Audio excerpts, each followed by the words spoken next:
Age 24. Age 24, me at the 45. Kalad.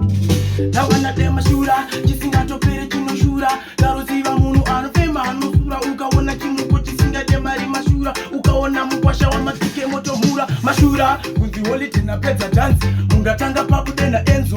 Iwayo mashura. Ukutina bazuka pumako takachekera na aladini mukuru we dance. Mashura. Ukutina winza babalula. Agatizira nepandiri ndino muhura. Mashura. Uyu mwana sina kumbutsuwa. Dosaka akitamba ne madaga sina mvura. Mashura. Munu anokanganwa pa apa. Chivoice chinenge munu wakazi kwani kwapa. Mashura. Mukamuona ndiri kumungwapa. Ndiri kuda kumupedza kutage ndiro esata. Mashura. Chisinga topere chino shura. Karoziva munu anofema anusura. Ukaona chimuko chisinga de mari mashura. Ukaona mkwasha wa matike moto mura. Mashura. Kunzi woli tina peza dance. Mungatanga papu dena enzo.